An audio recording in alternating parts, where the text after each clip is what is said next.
Now we look at the second part of the essay, Introduction, Imagined Ancestries.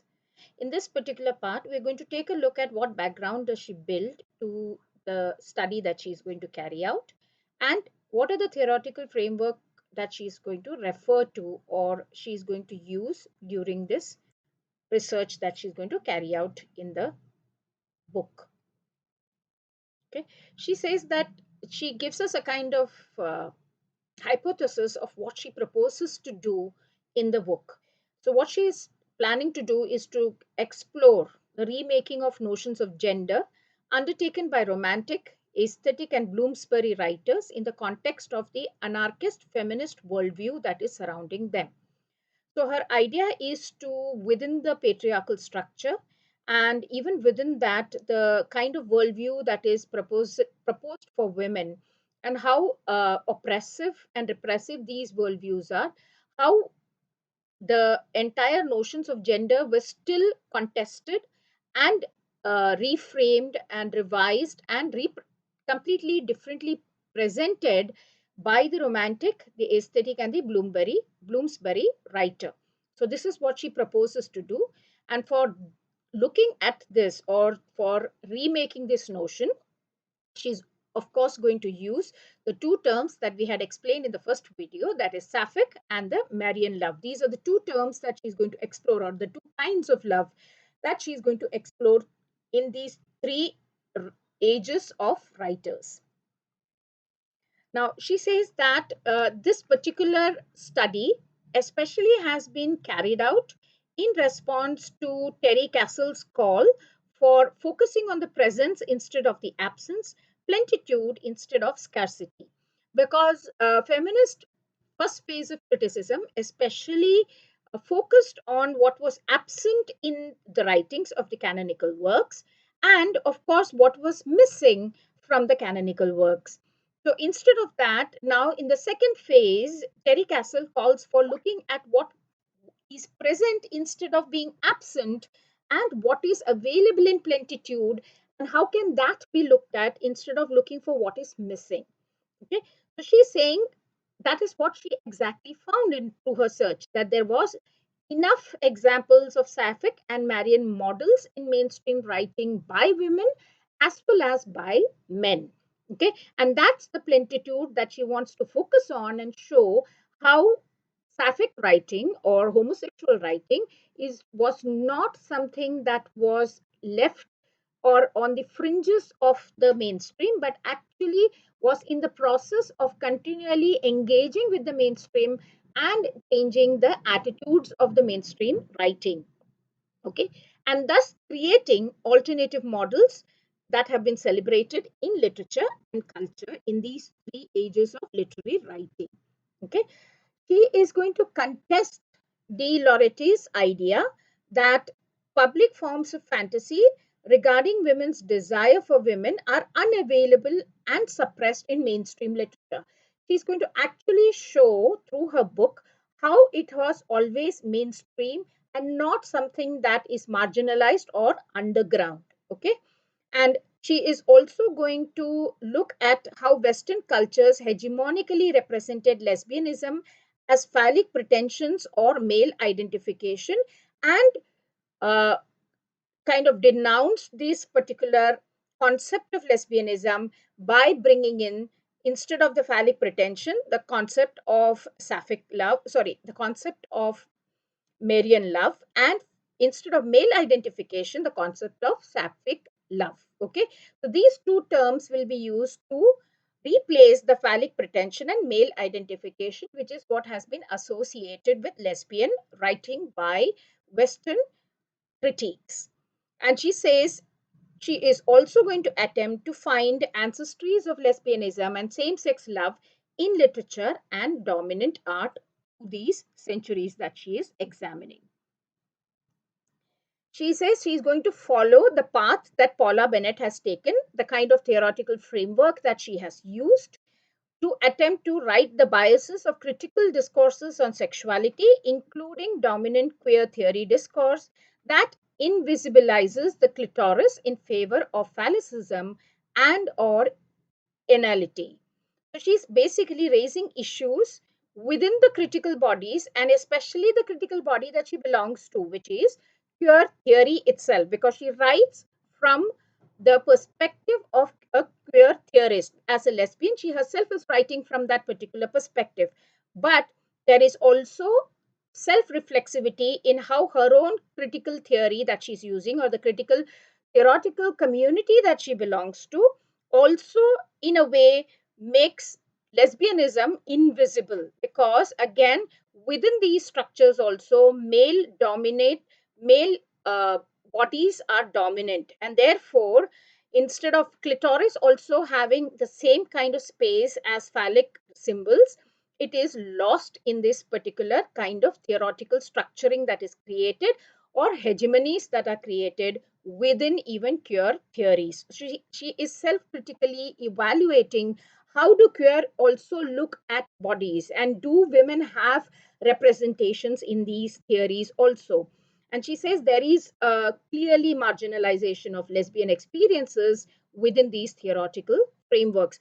And so she, like Paula Bennett, is also going to try to upturn this particular perspective and bring in uh, more prominence to the idea of lesbian theoretical frameworks also.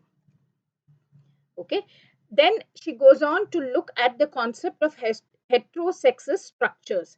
She actually believes that the heterosexist structures are more important than classes themselves, because classes are more fluid and shifting according to the historical and economic changes that take place in a society.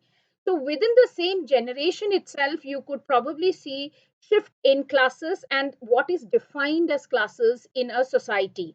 Whereas the organization of sexuality is more rigid and more permanent in the society than the classes, which is why she thinks that heterosexist structures have been more ancient and there than even the creation of classes within the society.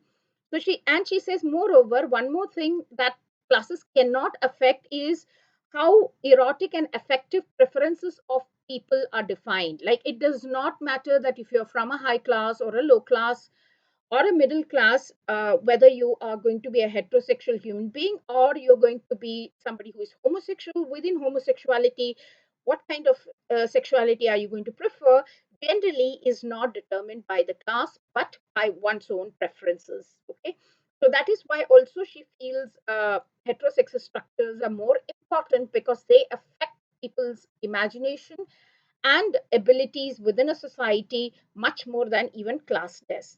Okay, and she says for the sake of carrying out this study, she is actually going to limit it to what she calls as the educated class. Okay, and this is a term that she has borrowed from from Virginia Woolf's critical theory. She prefers this term over the concept of bourgeois, because she says that educated class actually cuts across different classes, income groups, categories, and social backgrounds, because people can become educated not just by going to schools or colleges, but actually can also educate themselves. There could be self education, there could be home education.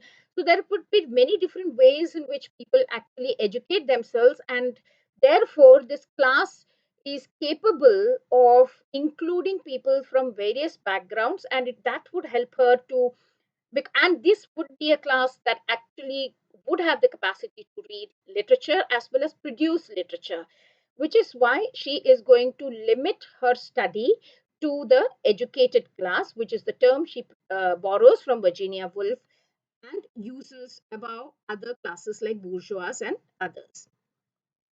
Okay, now taking a look at the theoretical framework that she is going to look at. She says she is going to look at the essentialist, basically constructionist debates that are related to homosexuality. She's going to examine that.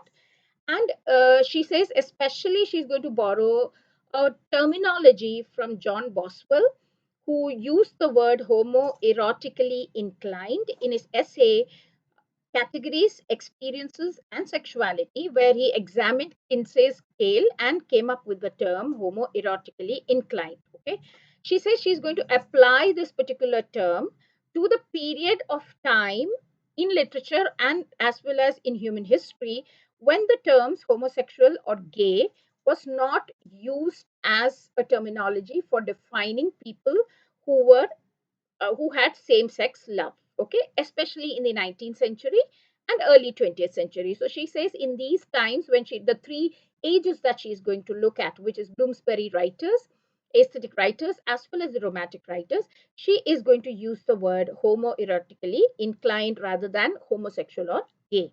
Okay.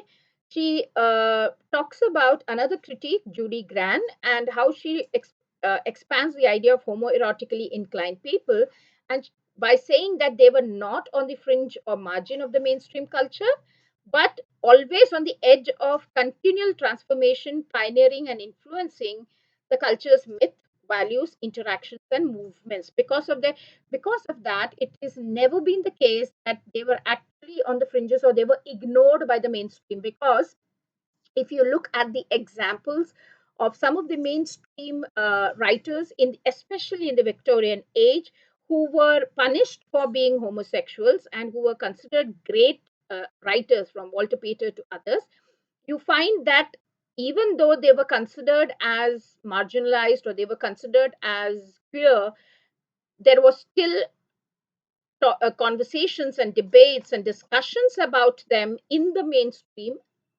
arena, okay, whether it is literature or whether it's the society or the culture.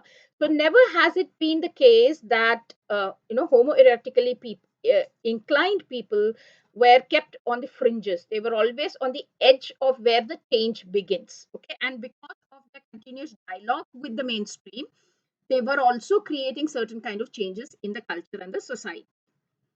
Okay, so homoerotically inspired discontent was always there with the major institutions of heterosexuality. Whichever institutions in our society promoted heterosexuality, obviously the homoerotically inclined people found those institutions to be ones that were would create discontent for them, because they could not find their own spaces in these institutions. They did not find representations for themselves within these institutions. And one of the primary institution in the society which promoted heterosexuality was family as well as marriage, okay, and from this particular discontent arouse some of the greatest literature and art. That is what she says, okay. And she also talks about the concept of canonical. She says generally, Foucault and others have said that canon is something that is decided by the politics of academy. That is, the academia which prescribes syllabi or which designs university syllabuses of literature, critiques who belong to different universities, they were the ones who criticized and canonized various texts. They decide who is going to be considered as great writers. But she contests this concept of how canons are created. She rather borrows from Virginia Woolf as well as T.S. Eliot to contest the idea of canons. And she says that Virginia Woolf talks about how consensus of the common readers over a long period of time is what actually builds and changes the canon. It's not the academy which actually changes the canon, because beyond the universities and academia, there is an entire world of readers who do not belong to universities, who are not academic, but they are the ones who actually determine the success or failure of a book by buying it, by reading it, by sharing it. So she says it's not just the academia which creates a canon. Actually, it's the readers over centuries, over time, who read and promote a book, which actually creates a canon for that book or makes a book canonical. Okay. T.S. Eliot goes on to even add on to what Virginia Woolf has said about canons, and says that the uncommon readers, okay, the common readers are obviously the ones who are either studying literature and therefore have to read texts, or even the common man who enjoys a particular kind of fiction and therefore reads it.